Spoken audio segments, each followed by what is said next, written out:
I don't know who this is for, but I know it's for someone. Because some of you have been questioning why you had to go through that kind of pain. Why you had to endure a relationship that broke you down, made you question your worth, and almost convinced you that love was punishment.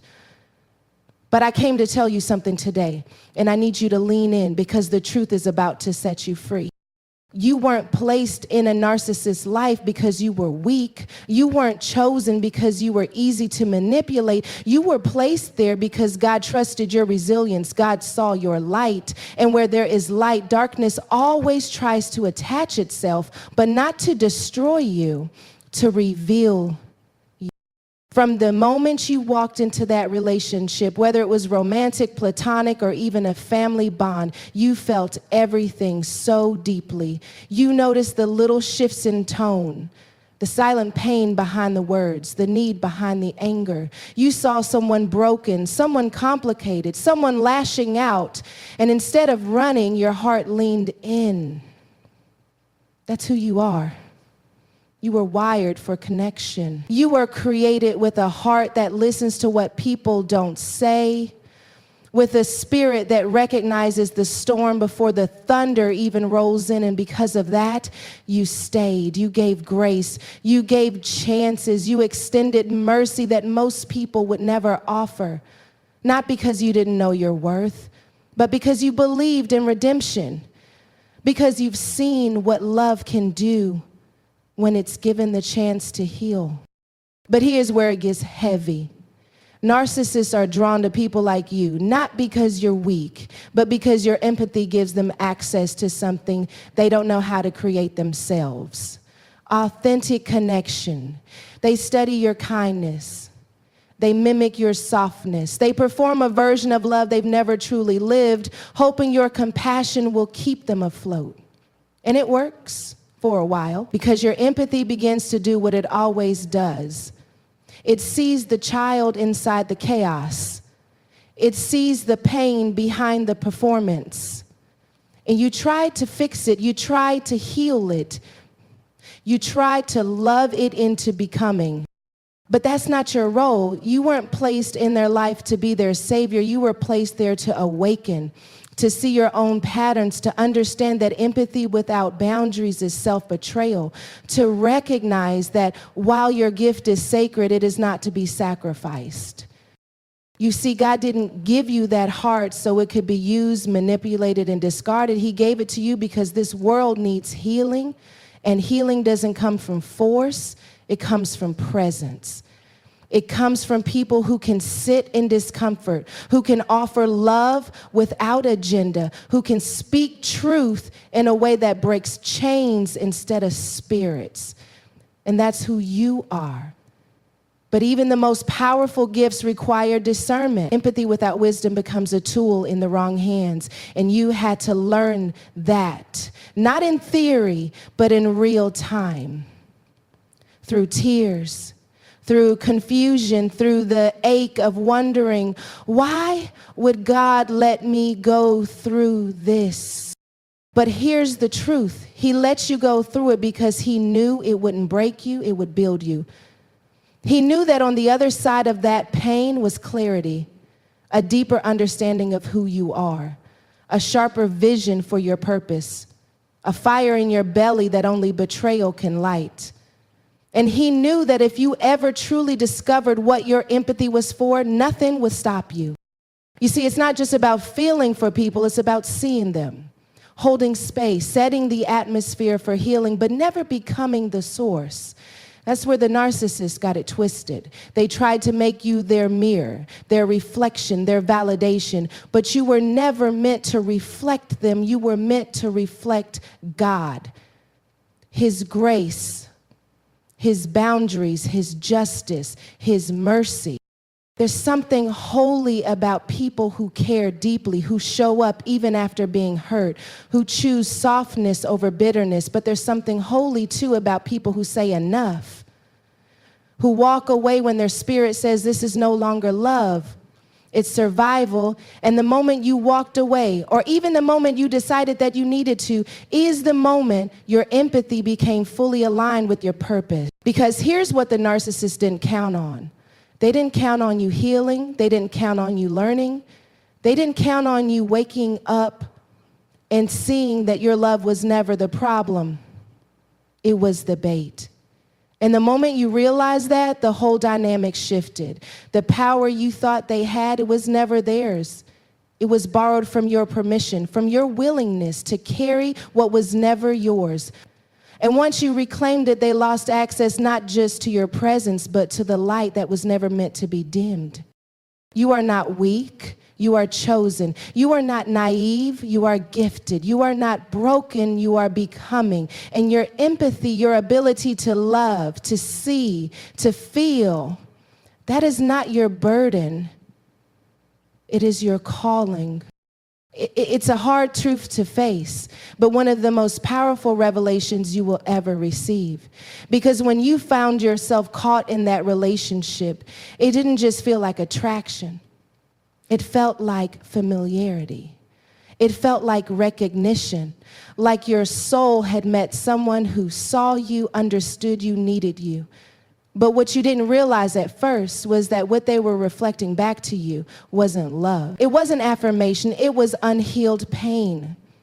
It was every unresolved issue you tried to bury under performance, perfectionism, or people-pleasing. They didn't connect with your healed self. They latched onto your hidden brokenness. That's what makes narcissistic relationships so deceptive. They don't begin with cruelty. They begin with a spotlight, a mirror. They look at you and reflect back the parts of yourself you've been craving to be seen. They notice the little things. They listen not to understand, but to study. And when they start to repeat your dreams, mimic your faith, or align with your values, you start to believe you finally found someone who gets you. But it's not you they're connecting with. It's your wounds.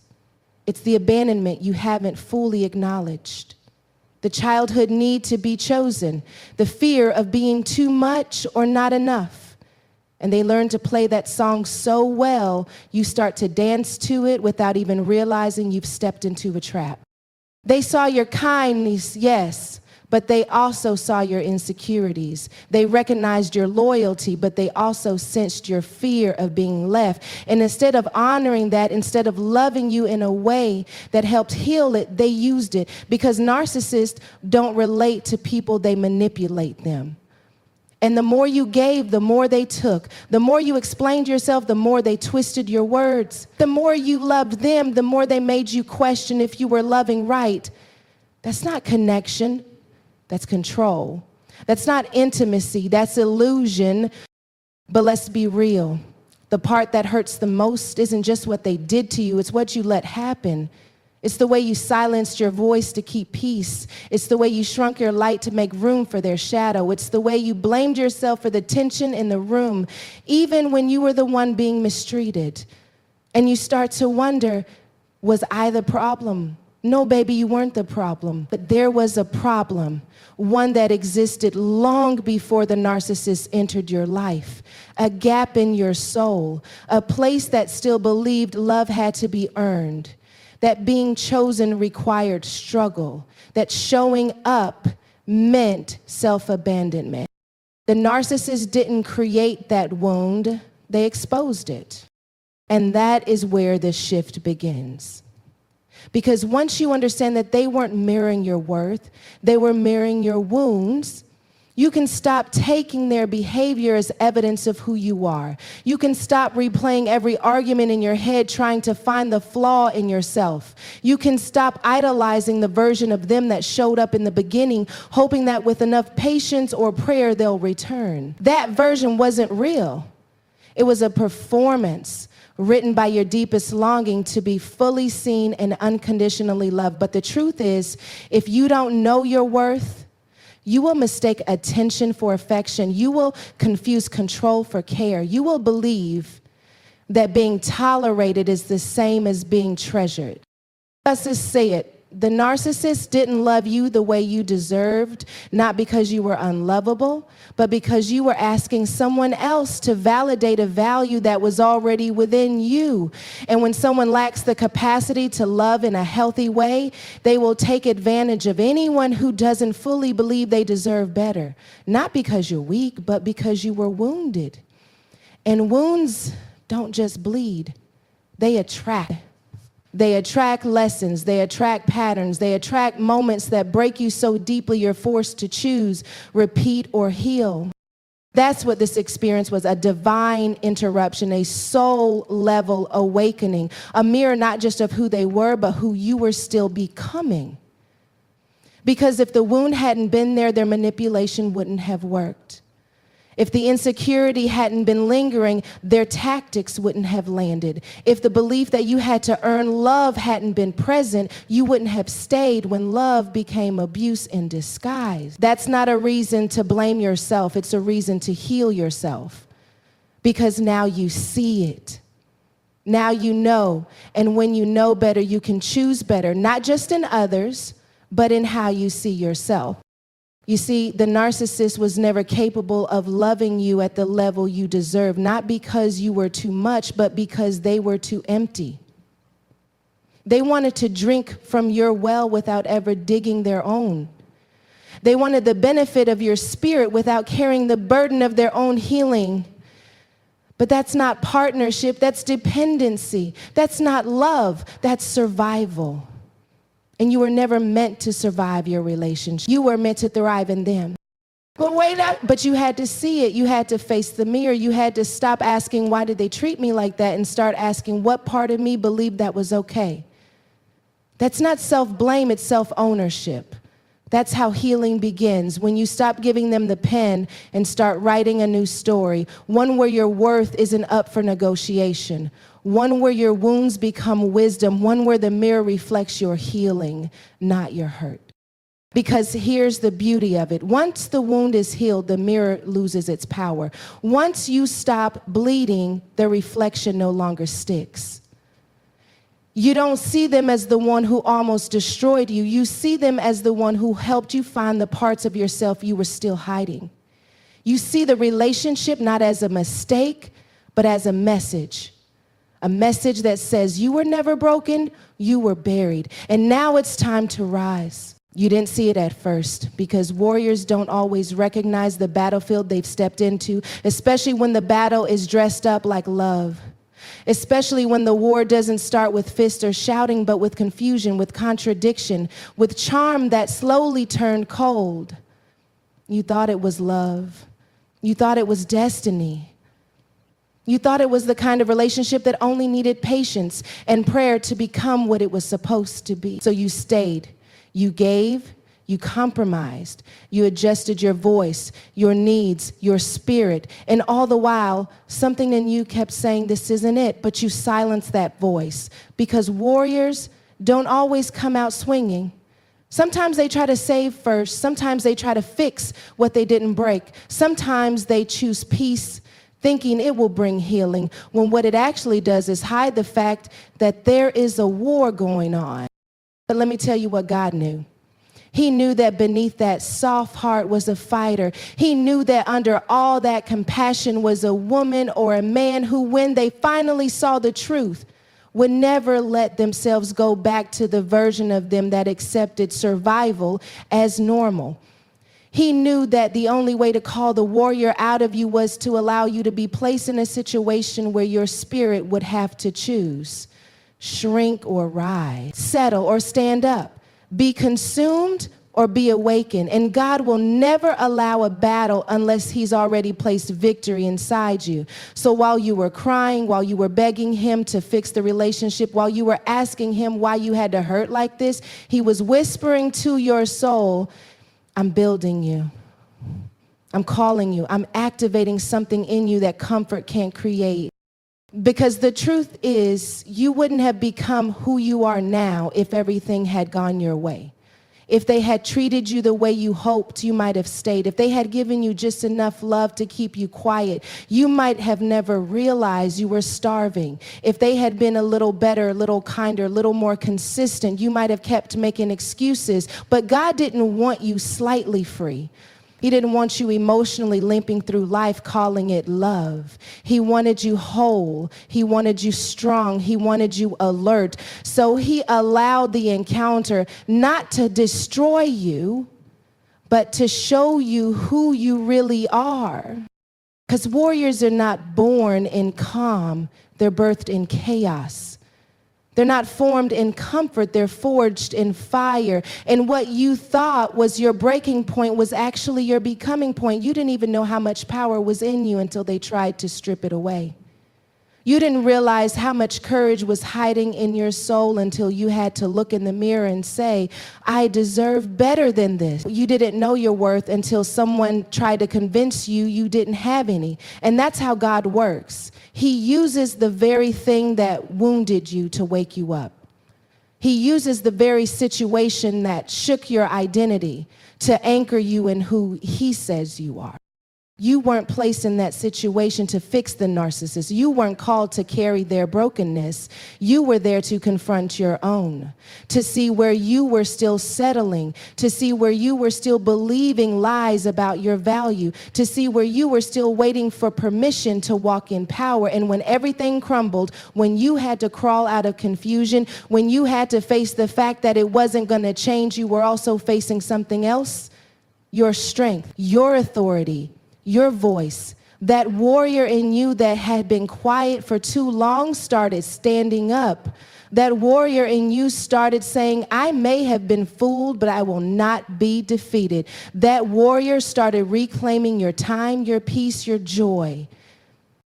Because the most dangerous version of you is the one who sees clearly. And now you see it. You see the manipulation. You see the patterns. You see how much you gave and how little you got in return. And you also see that you survived. You got out. Maybe not all at once, maybe not without pain, but you did. And you didn't just leave a relationship. You left a version of yourself that thought love meant losing yourself. You left a mindset that said your needs were too much. You left a habit of over-functioning to compensate for someone else's dysfunction. That's the warrior. The one who says, I will never go back to who I had to be in order to stay there.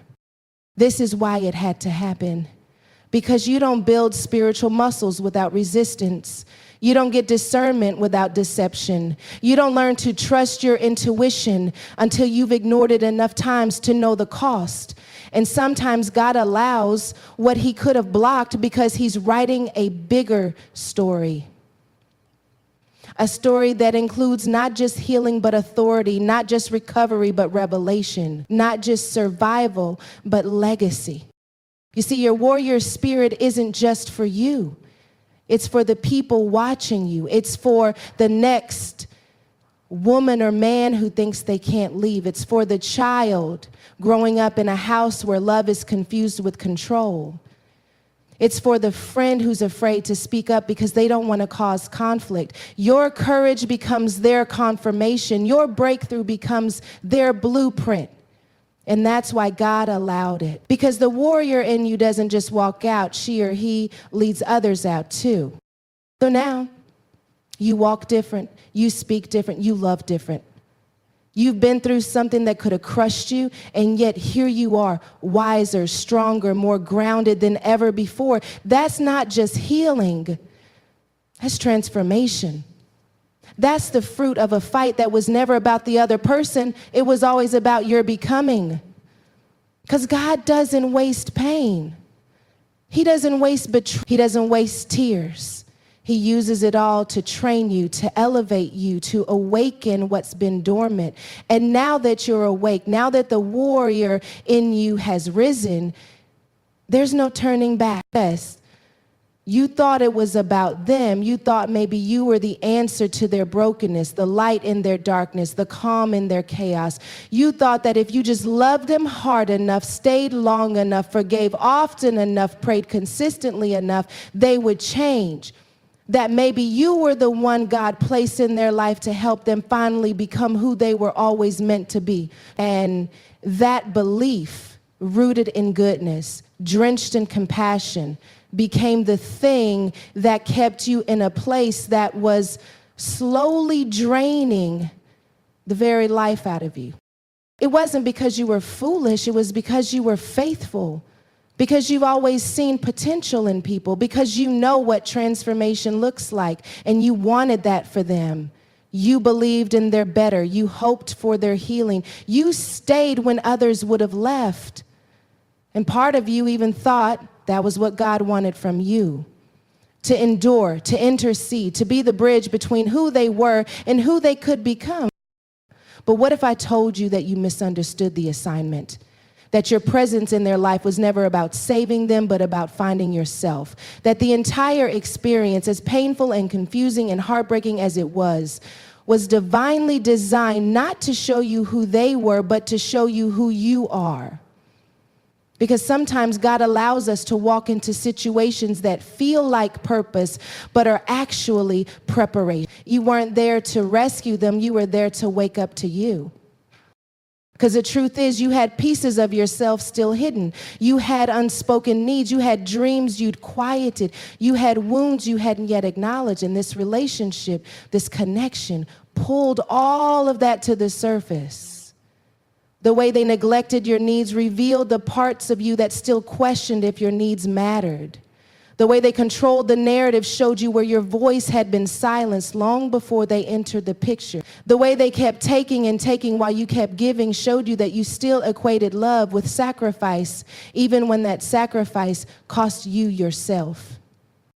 And God loved you too much to let you keep living like that. So he allowed this person to come into your life, not to be your partner in healing, but to act as a mirror. A mirror that exposed your patterns, a mirror that brought your beliefs about love, self-worth, boundaries, and value into the light. A mirror that, although painful to look into, became the catalyst for your awakening.